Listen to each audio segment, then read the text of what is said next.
হায় আল্লাহ, আমার খালি মনে হয় আমি যদি কোনোদিন কোনো মন্ত্রণালয় বা কোনো দেশ পরিচালনার দায়িত্ব পেতাম, আমি জানি না আমি চেঞ্জ হবো নাকি ভবিষ্যতে, বা যদি কোনো পেতাম, জীবন দিয়ে কাজ করতাম খালি মানুষের হৃদয় জয় করার জন্য। মানুষের হৃদয় জয় করা মানে আল্লাহর হৃদয় জয় করা। আসসালামু আলাইকুম। 2021 সালে আসিফ নজরুলের পোস্ট 2024 সালে এসে ভুলে গিয়েছেন। একদিন আগে জানিয়ে দিয়েছেন বিডিআর হত্যাকাণ্ড নিয়ে কোনো কমিশন হচ্ছে না। 2 দিন আগে আমার সব শেষ ইউটিউবের যে ভিডিও সেখানে বলেছিলাম এবং চ্যালেঞ্জ দিয়ে বলেছিলাম যে বিডিআর হত্যাকাণ্ড নিয়ে কোনো কমিশন হচ্ছে না। আমি আগে জানলাম কিভাবে? যারা জানিয়েছে তারাই জানিয়েছে যে সামনে অবস্থা খুব ভয়াবহ। বিএনপি জামায়াত সহ অনেক লোকজন আছেন, তাদের কিছু কিছু লোকজন মুখ পুষা ফেলেন যে ইলিয়াস ভাই হলো গিয়ে আমাদের শত্রু, ইলিয়াস ভাই মনে হয় নতুন কিছু বোধহয় চায়। আমরা নতুন কিছু চাই না, আমরা এই দেশে নির্বাচিত সরকারই চাই। কিন্তু এই সরকারের কাছে আমাদের কিছু চাওয়া ছিল, সেই চাওয়াগুলো পূরণ যে হবে না সেটা কবে জানলাম? বিডিআর হত্যাকাণ্ড নিয়ে যেসব জওয়ানরা জেলখানায় আছে, আমি কল্পনাও করি নাই যে 5 তারিখের পরে প্রথম শুনানি যেটা হইল সেখানে তাদেরকে ছাড়বে না। কিন্তু ছাড়া হয়নি। কেন ছাড়া হয় নাই? এটা আমাকে প্রচন্ড রকমের অবাক করেছে। তারপর থেকে কিন্তু আমি এই আসিফ নজরুলদের আপনার করা শুরু করেছে। কারণ কি, খবর তো আছে যে বিডিআরের এই যে জওয়ান, এই বিডিআর জওয়ানদেরকে তারা ছাড়বে না। কারণ এদের কাছে অনেক তথ্য আছে, যেই তথ্য তারা বের করতে চায় না। 5 তারিখ থেকে আজ পর্যন্ত এর মাঝখানে 2 জন জওয়ানকে মারা হয়েছে। সামনে 9 তারিখে একটা শুনানি আছে, জামিন শুনানি, 4 নাম্বার শুনানি 5 তারিখের পরে। 3টা শুনানির ভেতরে যে ছাত্র নেতারা আছেন, সমন্বয়করা, তাদেরকেও আমি বলেছি যে ওদের শুনানির দিন যাবেন। সব শেষ শুনানিতেও তাদেরকে খুব অনুরোধ করেছিলাম যাবেন, কেউ যায় নাই, কোনো মিডিয়াও যায় না, তাদেরকে না করে দেওয়া হয় এইসব বেশি আলোচনায় না আনতে। 9 তারিখে আরেকটা আছে। আমি প্রথম যেদিন দেখলাম যে এরা কেউ যায় না, সব শেষ তাদেরকে অনুরোধ করলাম, হাসনাত সহ সবাইকে অনুরোধ করলাম যে ভাই একটু যায়েন ওদের এটার ব্যাপারে, ওরা এখানে পরিবারগুলো থাকবে। সেই পরিবারগুলো দেশের বিভিন্ন জায়গা টায়গা থেকে আসলো, কেউ গেল না। জামিন হয় না, একটার পর 3টা শুনানি গেল, 4 নম্বর শুনানি। বিডিআর হত্যাকাণ্ডের বিচার যদি হয় তাহলে এই দেশে অনেক কিছু পরিষ্কার হয়ে যাবে। এই কারণে বিডিআর হত্যাকাণ্ড নিয়ে তারা বিচার করবে না। আপনাদের মনে আছে বিএনপির পিন্টু ভাইকে জেলখানায় স্বাভাবিক মৃত্যু হয় নাই, তাকে মেরে ফেলা হয়েছে। কারণ পিন্টু ভাইকে যদি বাঁচিয়ে রাখতো তাহলে পিলখানা হত্যাকাণ্ড নিয়ে অনেক ঘটনা বের হয়ে যাইত, এই কারণে তাকে মারা হয়েছে।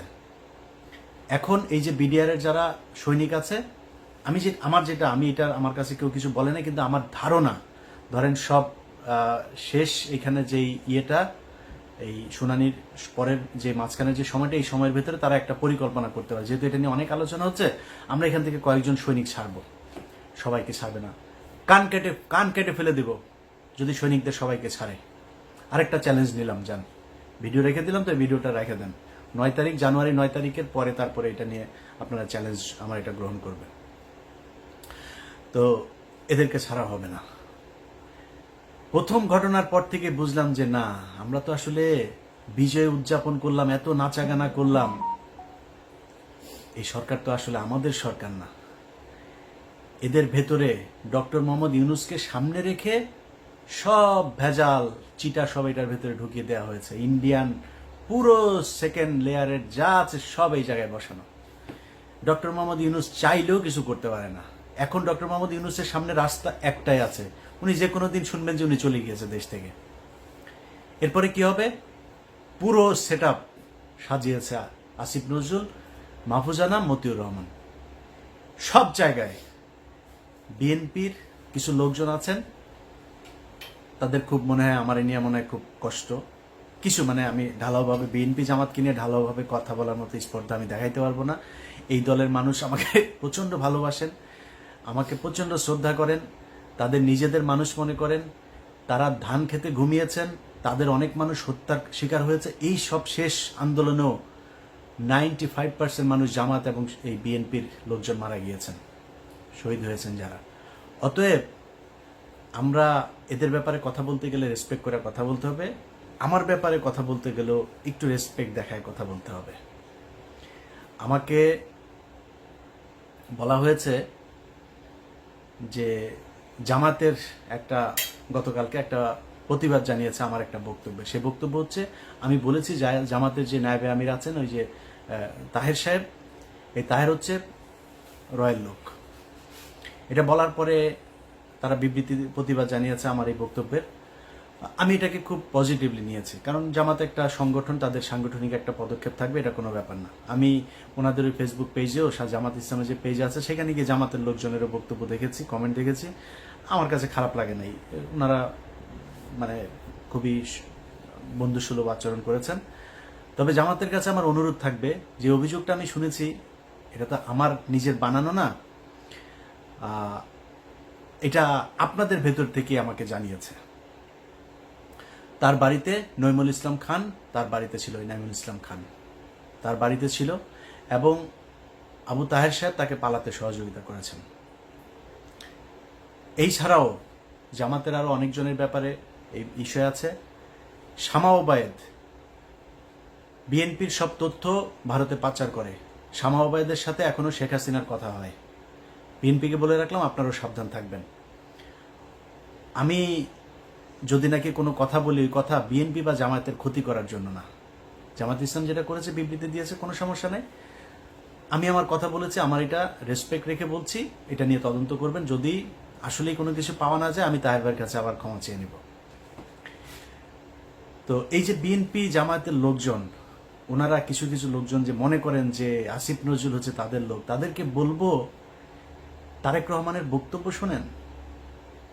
তারেক রহমান আপনার মনে হয় এমনিতেই বলে যে সামনে নির্বাচনটা কঠিন নির্বাচন, এমনিতেই বলেন যে আপনারা মনে করবেন না যে আমরা ক্ষমতায় চলে এসেছে, এগুলো এমনি বলে না। কিন্তু তারেক রহমান খবরগুলো জানে যে তারেক রহমানকে মাইনাস করার জন্য কত ষড়যন্ত্র চলছে, এবং সেইটার পার্ট হচ্ছে এই আসিফ নজরুল, রেজওয়ানা বন্যা, আরেকটা আছে ওদের সাথে ওয়াহিদ মাহমুদ, তো নামটা ভুল করছে কিনা জানি না। এই গং গত সপ্তাহে এই ডক্টর মোহাম্মদ ইউনুস তিনি বলেছেন যে 25-এর মাঝামাঝি বা শেষের দিকে আমরা একটা নির্বাচনের দিকে করি। তিনারা যাবেন না, তিনাদের কথা 26-এর শেষে গিয়ে আমরা করব, চিন্তা করব। এর মাঝখানে সেটআপ শেষ হয়ে যাবে, সব শেষ। বিএনপির ভাইদেরকে বলতে চাই, সব শেষ। দুদকের একজন চেয়ারম্যান আপনাদের দলের ক্যান্ডিডেট ছিল, সে বিএনপি করে না, খুব সৎ মানুষ। বিএনপির ওই চয়েসটা ভয়ঙ্কর রকমের খুবই সুন্দর একটা ছিল। এই আমার জীবনে আমি যত মানুষ সম্পর্কে জানি, একজন মানুষ হিসাবে জানতে পারি, এই বিচারক মোতাহার হোসেন তাদের মধ্যে একজন সৎ মানুষ। এই মানুষটাকে হইতে দেয় নাই আসিফ নজরুল, এই রেজওয়ানা বন্যা, ওয়াহিদ মাহমুদ, এরা হইতে দেয় নাই। ইভেন ডক্টর মোহাম্মদ ইউনুসও চেয়েছিল এই হোক, তাকে হইতে দেওয়া হয়নি। অতএব বিএনপির লোকজন খুব সাবধানে কথা বলেন। আমাদের মির্জা আব্বাস ভাই বলল যে করবে। বিদেশে কিছু লোকজন বসা খায়া দেয়া কাম পায় না, ইউটিউবে কথাবার্তা বলে।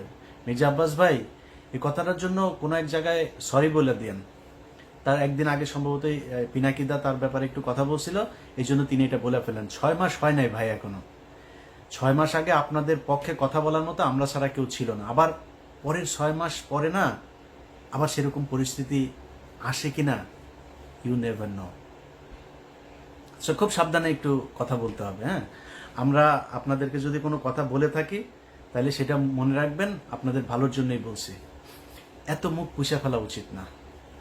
সো তারেক রহমান যে কথাগুলো বলছে, ভেতরে কি হচ্ছে, ঈদের পরেই এই সরকারের বিরুদ্ধে জামাত এবং বিএনপিকে মিলেমিশে আন্দোলনে নামতে হয় কিনা একটু অপেক্ষা করেন। এই যে শাহেদ আলম এখন এত কথাবার্তা বলছে না, শাহেদ আলম কিন্তু এমনিতে আমার বিরুদ্ধে লাগেন। শাহেদ আলম জানে না ওর জীবনেও কি কি 2 নাম্বারই করেছে। ও যে বিয়েটা করেছে, এই বিয়েটা একটা থানার ভেতরে বিয়ে হয়েছে।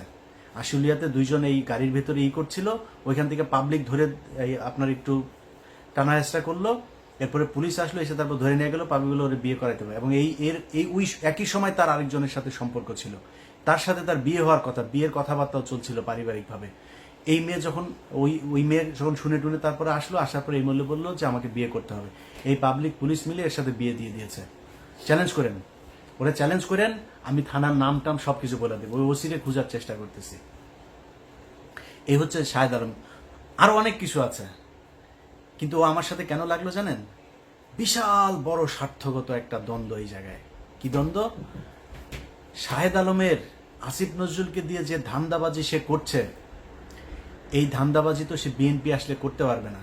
কারণ এ তো সে ভিডিও তো আমাদের কাছে আছে যে তারেক রহমান লন্ডনে থাকে, সেটা নিয়ে সে জানে না। তারেক রহমান কে সে চিনেই না। তো আমরা জানি একজন যিনি চেয়ারপারসন তিনি জেলে আছেন, ভারপ্রাপ্ত যিনি চেয়ারপারসন, কিংবা উনি কি মহাসচিব নাকি লন্ডনে যিনি আছেন? না, না, উনি এখন ভারপ্রাপ্ত চেয়ারপারসন। শাহেদ আলম চেষ্টা করছে এই সরকারকে যতদিন রাখা যায় এবং আসিফ নজরুলকে যতদিন রাখা যায়। আসিফ নজরুলের এই দেশে গিয়ে এবার ধান্দাবাজি করে আসছে কিছু, এখনো চলতেছে, এখানে বসেই তদবির বাণিজ্য চলছে। আসিফ নজরুল না থাকলে এটা করে দিবে কে? এই কারণে এখানে তো কোটি কোটি, ভাই শত শত কোটি টাকার খেলা। তো এখানে একটারে মানে করে জামিন করাই দিতে পারলেই তো শত কোটি টাকা দেওয়ার লোকজনও আছে, তার চেয়ে 1000 কোটি টাকা দেওয়ার লোকও আছে। এখন জেলখানায় যারা আছে এদের মধ্যে এরকম নাম ধরে আপনাদের বলতে পারবো কয়েকজন আছে, এদের 1000 কোটি টাকা দিয়েও যদি জামিন করে দেয় তারা করতে রাজি। আমার কাছেই অফার আছে। তো এই বিষয়গুলো কিন্তু এখানে হচ্ছে, যেই কারণে শাহেদ আলম এখন আমাকে নিয়ে ন্যাকেট হয়ে তারপরে নেমেছে। শাহেদ আলম, আমি তোমার আগেও বলেছি, এখনো বলছি, তুমি ভাবা এই যে বিরিয়ানির দোকানে 1000 টাকা করে নিছ, তুমি এত বড় একজন লোক, আমি উবার চালাই, এটা নিয়ে তোমার এত কষ্ট, তোমার মতো এত হাই লেভেলের একজন লোক, তুমি বিরিয়ানির দোকানে যা 1000 টাকা নিলা, এটা কেমন ধরনের হয় শাহেদ আলম? তুমি এখন এই লোকের আবার আইনা ভিডিও বানায় তুমি ছাড়ছো। ওই লোকটা আমার ওইখানে বক্তব্য দিয়ে দিয়েছে, তুমি তার এলাকার লোক, বউ নিয়ে আসছিলা, খাইতে পাইতা না, সাহায্য করেছে। এবং সেই সাহায্যটা কোত্থেকে করেছে? সাংবাদিকদের যেই ভিক্ষা দেয় না খলিল ভাই এখানে অনেক সাংবাদিকরা ভিক্ষা দেয়, ওই ভিক্ষার ফুল রেকর্ড শুনবা। সো বেশি পাকনামি করতে যায় না, নিজের নিচে পরিষ্কার না করে তারপরে কথা বলে লাভ না। আমার নিয়ে খেলবা, আমার নিয়ে খেলতে আসো। আমি ইলিয়াস, আমার নিয়ে বহু খেলাধুলা হয়েছে, বুঝো নাই? এখানে যখন আসছি না, পুলিশ আসছে বাসায়, আমার নিয়ে এখানকার দূতাবাস থেকে শুরু করে আওয়ামী লীগের সবাই মিলে লাগছিল আমার নামে। এমন কোনো মানে ইসলামী টেরোরিস্ট থেকে শুরু করে সব খালি 2-3টা কথা বলে আমার নিয়ে পুলিশের কি কি ছিল, ইনভেস্টিগেশন ছিল। হ্যাঁ, আমার বাসায় আসছে আন্ডার কভার, এসে তারপরে জিজ্ঞেস করেছে আমি রিলিজিয়নে বিশ্বাস করি কিনা। আমি ওদের উত্তর দিচ্ছি একদম, আমি বলছি I strongly believe in god. আমি নামাজ পড়ি কিনা, কোন মসজিদে যাই, কত অফেন যাই মসজিদে, হ্যাঁ, কোন কোন মসজিদে যাই, এই কোশ্চেন। আরো কি কি এগুলি বানানো টানানোর এগুলির কথা বলা হয়েছে, আমি নাকি কি কি বানাই টানাই, এগুলি অভিযোগ করছে। তো অফিসাররা আমি শেষ পর্যন্ত যা যা বললাম, অফিসার আমার ইউটিউব চ্যানেলটা একটু দেখলো যে তুমি এরকম মেয়েদের নিয়ে নাকি তুমি বাজে কথা বলছো, এই সেই। তখন আমি বললাম হ্যাঁ, এই সাংবাদিক মেয়েরা আমার নিয়ে উল্টাপাল্টা কথা বলছে। কে সে? বলছে যে একটা টেলিভিশন, বেসরকারি টেলিভিশনের সাংবাদিক বাংলাদেশে, তারা আমার নিয়ে ক্রিটিসাইজ করে, আই ক্রিটিসাইজ দেম ব্যাক, এগুলি বলছি, সবই তারা জানাই দিচ্ছে। জানার পরে ওকে আমার কার্ড দিছে, কার্ড দিয়ে বললো যে কল মি, আমি 24/7 অ্যাভেলেবেল, তোমার যখন ইচ্ছা কল দিও। এরকম আরো অনেক তদন্ত হয়েছে ইলিয়াসের নিয়ে। আমার গ্রিন কার্ড পাওয়ার কথা আরো অন্তত 5 বছর আগে, সেই গ্রিন কার্ড মানে আমার কেস অ্যাপ্রুভ হয়েছে আজ থেকে 1.5 মাস আগে। সো গ্রিন কার্ড আরো কয়দিন লাগবে জানি না, কিন্তু এই গ্রিন কার্ড পাইতে পারতাম বহু আগে। যখন এখানে 2016 সালে আসছে না, সেই 16 সালে শাহেদ আলম, তুমি যেরকম 2 নাম্বারই ভণ্ডামি করে এখানে কাগজ নিছো না, ইলিয়াস চাইলে 16 সালে ওই ভণ্ডামি করতে পারতো। আমারে গণজাগরণ মঞ্চের বানাইতে বলছে আমার লয়ার, যে আপনি গণজাগরণ মঞ্চে, তখন 2016 সাল, সবাই এটা দিয়ে কাগজ বানাচ্ছিল, যে অ্যাপ্লাই করছিল তাকেই কাগজ দিয়ে দিচ্ছিল। আমি আর এটারে করি নাই। কেন করি না জানিস? কারণ ওইখানে যায়া লিখতে হইতো, আমার লয়ার আমার বলতেছিল যে খালি তোমার নাম চেঞ্জ করে দিলে হবে, একই ঘটনা সবাই দিয়ে দিচ্ছি, কেস হয়ে যাচ্ছে। যে বাংলাদেশের ফান্ডামেন্টালিস্ট যারা আছে তারা মানুষের ধরে ধরে জবাই করছে, ওই যে অভিজিৎ হত্যাকাণ্ড হইলো তখন, এরা জবাই করছে, তারপরে গণজাগরণ মঞ্চে এরকম ইসলামিক যে ফান্ডামেন্টালিস্ট আছে যে তারা এখানে এটার একটা টেরোরিস্ট একটা অর্গানাইজেশন হিসাবে কাজ করছে, এরকম কথাবার্তা। আমি চিন্তা করলাম যে আল্লাহ যদি আমাকে আমেরিকার কাগজ লিখে রাখেন বা আমাকে ভালো রাখেন, সেটা আমেরিকায় থাকলে হবে, বাংলাদেশে থাকলে হবে, যেখানে আল্লাহ মনে করেন ওইখানে। কিন্তু আমি এগুলি বলে আমি কোর্টে যাব, আমি ইমিগ্রেশন অফিসারের কাছে যাব, সে আমার এই লেখাটা পুরো পড়বে, পড়ে দেখবে যে আরে মুসলমানরা এত খারাপ। আমি ওই রাস্তায় শাহেদ আলম যাইনি। কি বলতে চাচ্ছি সেটা তুমি খুব ভালো করে বুঝতে পারছো। অতএব ওই কাগজ আমি নেই। আর এরপরে এখানে এই যে উবার চালায় খাইটাই এগুলি বলে পাবলিকরে কি বলদ বানানো যাবে? তোর বাসায় মহিলা মানুষ যেই কটা আছে সব কটা প্রেগনেন্ট হয়ে যাওয়ার কথা, যেই গালি পোলাপান তোরে দিচ্ছে, আমার এই গালি দিলে জীবনে কোনোদিন ইউটিউবের সামনে আসতাম না। মানুষের সামনে যায় বলিস তুই এলি বিশাল জমিদারের নাতি, 1000 টাকা নিয়ে খলিল বিরিয়ানির থেকে খাওয়া লাগে। তুই এত বড় এক ডেভেলপার, তুই ওয়েব ডেভেলপ করিস, তুই প্রমোটার, তুই এখানে প্রমোশনের কাজ করে তারপরে 1000 টাকা তোরে সাংবাদিকদের খয়রাতির থেকে তোরে দেয়। মানুষের বুঝতে সমস্যা আছে, তুই ভিডিও দিলেই হবে, খলিল বাইরে হাতে পায়ে ধরে আরেক ভিডিও বার করলেই হবে। শাহেদ আলম সহ যারা যারা এখন কিনা এদেরকে ক্ষমতায় রাখার জন্য চেষ্টা করছে, এটা তাদের স্বার্থের কারণে, দেশের কারণে। শাহেদ আলম এই সে মানুষের কাছে বলে বেড়ায় তার নাকি দেশের বিশাল আকারে অবদান। এ হলো সেই ব্যক্তি 2018 সালে আওয়ামী লীগের কাছ থেকে টাকা পয়সা খেয়ে সব বিভ্রান্তিমূলক কথাবার্তা বলতো, মনে আছে? ইসকনের কাছ থেকে টাকা নিয়ে তারপরে সে এখানে বাড়ি কিনেছে 2টা। ও এখন বলে ওর বউ বলে ইঞ্জিনিয়ার, ওর বউ ইঞ্জিনিয়ার কাজ করে কি এখানে রিসেপশনিস্ট। এত বড় একটা ইঞ্জিনিয়ারকে যা রিসেপশনে বসায় রাখা হয়েছে। ওর বউয়ের টাকা দিয়ে নাকি সব এখানে 2 বাড়ি গাড়ি টাড়ি সব করেছে। আমি ওপেন ডিক্লেয়ার দিয়ে গেলাম, চ্যালেঞ্জ করে গেলাম, শাহেদ আলম তোর সাথে যে কোনো ফোরামে তোর চ্যানেলে আমি বসতে চাই। আমি আমার ট্যাক্স ফাইল থেকে শুরু করে আমি আমার স্বচ্ছতা নিয়ে আসবার। তোর বউ ইনজানুয়ার একটা আছে না, তোর বউ ইনজানুয়ার কোন জায়গায় ইনজানুয়ারি করে তারপরে এই তোর বাড়ি 2টা করে দিল, ট্যাক্স ফাইল দেখা। এই দেশে তোর বউর মতো এত বিশাল বিশাল বড় একজন নাসার ইঞ্জিনিয়ারে তো তুই করতে পারবি না, তাই না? টাকা ছাড়া তো ক্যাশে তো আর টাকা দেয় না, তাই না? চেকের মাধ্যমে টাকা দিয়েছে। সো চেক আছে, চেক দেখাইস, কান কেটে ফেলবো। এখন তোর বাপ আসিফ নজরুলের কাছ থেকে আরো ধান্দাবাজি করে আরো বাড়ি করার চিন্তা ভাবনা করছিস। সো এইসব টাকা পয়সা তো বের হয়ে যাবে এক সময়। সম্মান আর টাকা পয়সা সব একসাথে পাওয়া যায় না। আপনারা এখন এইখানে প্রথম আলোর সব সেট আপ বসায় দিয়ে যাবেন, যতদিন সম্ভব বিএনপি বা জামাতকে ক্ষমতায় আসতে দেওয়া যাবে না, আপনারা এখানে বসে বসে খাবেন, এইভাবে চলতে দেওয়া যাবে না। বিডিআর হত্যাকাণ্ডের প্রতিটা পরতে পরতে ইন্ডিয়া জড়িত থাকা, আওয়ামী লীগের যে নীল নকশা সেটা জড়িয়ে আছে। সাগর রুনিনিয়ানা বলে বিচার করেন, আসিফ নজরুল প্যান্ট ভিজায় ফেলতো সাগর রুনিরে নিয়ে কথা বলতে বলতে, কই সেই বিচার? শাপলা চত্বর হত্যাকাণ্ড, কই সেই বিচার? যারা গুমের শিকার তারা কই? আপনাদের সময় ডিজিটাল সিকিউরিটি অ্যাক্ট এখন পর্যন্ত 5 মাস বাতিল করা যায় না, সময় পান না, সিনেমা দেখতে জানাবেন না। শামা ওবায়দরে নিয়ে হলের ভিতরে অন্ধকারে যায় বসেন, তো আমরা বুঝি না এগুলি কিছু।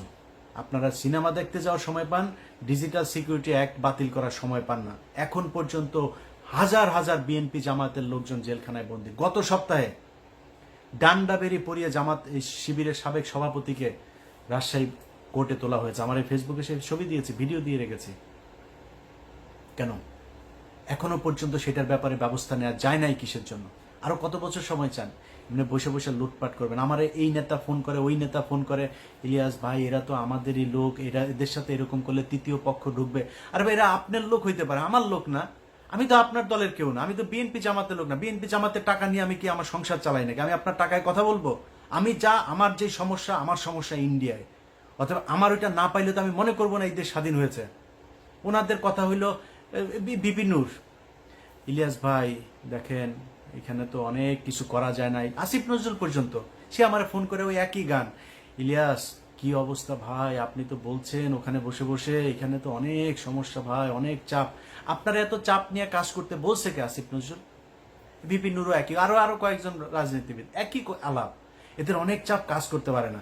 এত চাপ, মানুষ তো জীবন দিয়েছে এই দেশে, আবার নামবে দরকার হইলে। আপনি বলেন কি করা লাগবে, বলেন, তারা আসবে, আবারও রাস্তায় নামবে, আবারও জীবন দিবে। কোথা থেকে চাপটা আসে, কারা চাপ দেয় বলে দেন। এইভাবে চাপ মনে মনে আপনি চাপ মনে করায় তারপরে সবাই মিলেমিশে ভাগ বাটোয়ারা করে খাবেন। এই জন্য 2000 মানুষ জীবন দেয়নি। অতএব যারা মনে করেন যে আসিফ নজরুল্লাহ তাদের তৃতীয় পক্ষ, সারা অন্য কিছু, আসিফ নজরুল রায় তৃতীয় পক্ষ, তারাই আপনাদেরকে বিএনপি এবং জামায়াতকে মাইনাস করার জন্য আপনারা মনে করছেন বিএনপির কিছু লোকজনের এই সুবিধা, কি সুবিধা দিয়েছে, গরুর হাট, মাঠ আর ঘাট, এগুলো আপনারা এখন দখল করে খাচ্ছেন, তাই না? তো এটা খেয়েই খুশি। আর কিছু মামলা বাণিজ্য, তদবির বাণিজ্য টাণিজ্য হচ্ছে ওই জায়গায়, এইসব এই 2 নাম্বারই কিছু কাজ, আর কিছু জায়গায় চাঁদাবাজিও হচ্ছে, এগুলো করে বিএনপি জামায়াত খুশি। কিন্তু এইটা চিন্তা করেন নাই যে আপনাদেরকে দিয়ে এগুলো করিয়ে তারপরে তারা সারা দেশে বোঝানোর চেষ্টা করছে বিএনপি বিশাল চাঁদাবাজ একটা দল, জামাত ইসলাম বিশাল চাঁদাবাজ একটা দল, এরা হচ্ছে গিয়ে এই আওয়ামী লীগের লোকজনকে তারা দিচ্ছে। এই মিডিয়া, সেই মিডিয়া যারা কিনা আপনাদের কথা বলে না, আপনাদের নাম তারেক রহমানের বক্তব্য চালায় না এরা। তারেক রহমানের নাম বলার আগে তাকে খাম্বা টাম্বা এগুলো বলে কথা বলতো, মনে নাই? এই মিডিয়া সেই মিডিয়া একটাও চেঞ্জ করে নাই, সব ওই জায়গাতেই আছে, শুধু সময়ের অপেক্ষায় আছে। সব সেট ঠিক হইলে এই যে চিন্তা করছেন না, সব কিছু চেঞ্জ হয়ে যাবে। এই যে গোয়েন্দা সংস্থা, আপনার কি মনে হয়? মানব জমি নিউজ করেছে, দেখেছেন গত পরশুদিন কি বলেছে তারা? যে ভারতের পররাষ্ট্র সচিব বাংলাদেশে এসে 1 ঘন্টার কোনো হিসাব ছিল না। এই 1 ঘন্টা তিনি কোথায় ছিলেন? সে 1 ঘন্টা মানব জমিন বলেছে সে সেনাপ্রধানের সাথে ছিল। কেন? ডক্টর ইউনূসকে বাইপাস করে সেনাপ্রধানের সাথে পররাষ্ট্র সচিবের এই বৈঠক কে করিয়ে দিয়েছে? এটা খুঁজে বের করতে হবে। যারা মনে করছেন তৃতীয় পক্ষ, দিন যত যাবে তত বিএনপি এবং জামায়াতের জন্য এই দেশ কঠিন হয়ে দাঁড়াবে। যারা মনে করেন যে না, ওদেরকে আরো সময় দেওয়া উচিত, এই ইলিয়াস ভাই এখন এত এইসব নিয়ে কথা বলার দরকার নাই। আচ্ছা ধরেন দুর্নীতি দমন কমিশন সব শেষ, যেটা বিএনপি চেয়েছিল একজনকে বসতে দেয়নি। পুলিশের ভেতরে আপনি দেখেন ডিএমপি কমিশনার, আইজিপি, কেন বাইরের থেকে আনতে হবে? কেন পুলিশের ভেতরে ডেডিকেটেড ছিল না, ডিপ্রাইভড অফিসার ছিল না, যারা কিনা মনে করেন যে একজন এসপি আছে, ডিআইজি আছে, তারা কি প্রমোশন দিয়ে উঠানো যাইতো না? বাইরের থেকে কেন আনতে হইলো? যারা কিনা প্রথম আলোতে কলাম লিখতো, কেন এছাড়া কেউ ছিল না? বিষয়টা খুব পরিষ্কারভাবে সাদা চোখে দেখতে হবে যে আসিফ নজরুল হঠাৎ করে 3 তারিখে বিশাল আকারে রাস্তায় নেমে একদম ছাত্রদের সাথে হাতে হাত দিয়ে তারপর রাস্তায় নেমে গেল, এই ফারুকি টারুকি এরা হঠাৎ করে রাস্তায় চলে আসলো। কোনো কিছুই এমনিতে হয় নাই, এগুলোর সবগুলোর পেছনে কারণ আছে। এরা কেন এসেছে, কেন এদের সাথে মিলেছে, কিভাবে এরা সরকারে চলে আসলো, কিভাবে উপদেষ্টা হয়ে যাচ্ছে, এগুলো সব হিসেব মেলাইতে হবে। সো বিএনপির যেসব নেতারা আপনার ওই সময় মতো গিয়ে তারপরে আপনাদের সামনে বলবে যে হায় হায় কি করলো ইলিয়াস, আগে যা বলেছিল সেটাই তো ঠিক হইলো, তাদের কিন্তু সমস্যা হবে না। সমস্যা হবে কার জানেন? সমস্যা হবে খালেদা জিয়ার, সমস্যা হবে তারেক রহমানের, সমস্যা হবে আপনারা যারা ধান খেতে কিছুদিন আগে ঘুমাইতেন তাদের। একই রকম জামাতের নেতাদের উপরে আবারও চরম, এই যে ডাক্তার শফিকুর রহমান থেকে শুরু করে ডাক্তার শফিকুল ইসলাম মাসুদ, যারা যারা আছে, কি টর্চার, কি নির্যাতন এদেরকে সহ্য করতে। এখন পর্যন্ত এটিএম আজহার ভাই কেন জেলখানায়, গোলাম পারোয়ার কি কষ্ট সহ্য করেছে, মানে জামিন হয়েছে, জামিন হওয়ার পরে আবার ঢুকিয়ে রেখেছে, পুরো সময়টাই জেলখানায়। কিন্তু কিছু নেতা যাদেরকে নিয়ে আমরা কথা বলি, তাহের মিয়ার তো কিছু হয় নাই, তাহের মিয়ার খুব বেশি কষ্ট সহ্য করা লাগে নাই। এগুলো একটু হিসাব মিলাইতে হবে যে কাদের সাথে এদেরই ছিল। ডক্টর আসিফ নজরুল ঢাকা বিশ্ববিদ্যালয়ের মতো জায়গায় থাকে, ছাত্রলীগ গিয়েও তারা একদিন একটা গুতা দেয় নাই। কারা তাদেরকে মেসেজ দিয়ে রেখেছে যে আসিফ নজরুলকে কিছু বলা যাবে না, একদিন জেলখানায় যাইতে হইল না, এত বড় বড় কথাবার্তা বলেও। আমি এটা নিয়ে ঘাটাঘাটি করতে চাই না। আর কথা হইল যে দেশ স্বাধীন হয়েছে, এখন আমাদের হাতে সময় আছে। আমরা এই সাগররুনি হত্যাকাণ্ড বলেন, শাপলা চত্বরের হত্যাকাণ্ড বলেন, গুম, যারা এখন পর্যন্ত জেলখানায় আছে, বিডিআর এর জওয়ান, বিডিআর এর অফিসার যাদেরকে হত্যা করা হয়েছে সেটার বিচার, এই সবগুলোর বিচার হইতে হবে। 21শে আগস্ট থেকে শুরু করে উদিচি, ছায়ানট, যেখানে যেখানে বোমা হামলা হয়েছে এগুলোর বিচার হইতে হবে। শুধু বিএনপির লোকজনকে আপনি এখান থেকে মামলা থেকে অব্যাহতি দিবেন ন, এটার তদন্ত হইতে হবে কারা করেছে। তারেক রহমান করে নাই, লুৎফুজ্জামান বাবর করে নাই, তাহলে করেছে কারা? এদের ভেতরে একটা বিশাল আকারের আপনি শখটা যদি চিন্তা করেন না, দেখবেন ইন্ডিয়ার জায়গাগুলোতে হাত দেওয়া হচ্ছে না। আপনি দেখেন বিডিআর এর জওয়ান, তাদেরকে ছাড়া হচ্ছে না। লুৎফুজ্জামান বাবর, গিয়াসউদ্দিন আল মামুনকে কিন্তু ছেড়ে দেওয়া হয়েছে, লুৎফুজ্জামান বাবরকে ছাড়া হচ্ছে না। ডিজিএফ এর আপনার সাবেক যেই কর্মকর্তা রেজ্জাকুল হায়দারকে ছাড়া হচ্ছে না, কিন্তু আব্দুর রহিম ওনাকে কিন্তু মেরে ফেলা হয়েছে। এইভাবে যারা যারা এখন পর্যন্ত এদের বিপক্ষে, যাদেরকে দিয়ে ইন্ডিয়ার এইসব জিনিস সব বের হয়ে যাবে, তাদেরকে দেখবেন আস্তে আস্তে মেরে ফেলা হচ্ছে। রাস্তাঘাটেও দেখবেন এখন অনেক দুর্ঘটনায় মানুষ মারা যাচ্ছে। এগুলো এইভাবে খুব সুপরিকল্পিতভাবে তারা তাদের জায়গাগুলো পরিষ্কার করছে, খালি দেখছে যে কারা আমাদের বিপক্ষে, তারপরে তারা ঠিকই আবার ছোবল দেবে। যাই হোক দর্শক, আপনাদেরকে আমার শেষ যে বক্তব্য সেটা আমি আপনাদের জানাইতে চাই। নিজেকে আসলেই মাঝে মধ্যে খুব অসহায় মনে হয়, যে মনে হচ্ছে কিনা আমরাই কি করছি কিনা, আমরাই কি ভুল পথে হাঁটছি কিনা, এটা নিয়েও না চিন্তা করি। তো চিন্তা করে পাই না আসলে, মানে এত মানুষ, এত বিশাল একটা দেশ, ভাই এত বড় একটা ঘটনার পরে কারো কি ইচ্ছা করে না যে না, দেশটা আসলে একটু ভালো কিছু হোক? সব মনে হচ্ছে তারা ক্ষমতায় এসছে, কিছু টাকা পয়সা লুটপাট করবে, সে আওয়ামী লীগের মতো একইভাবে চলবে দেশ। এই দেশের জন্য কি করলেন রে ভাই? জিনিসপত্রের দাম থেকে শুরু করে কোনো জায়গার কার্যকর কোনো পদক্ষেপ নাই, তারা সিনেমা দেখতে যায়। এইভাবে দেশই করার জন্য এতগুলি মানুষ মারা গেল। তো আপনাদের কাছে অনুরোধ, ভাই এগুলি দেখলে খারাপ লাগে, যদি এইসব ছায়া দিয়ে যদি চুপ থাকতে পারতাম তাহলে অনেক ভালো থাকতাম। সবাই ভালো থাকেন, আল্লাহ হাফেজ।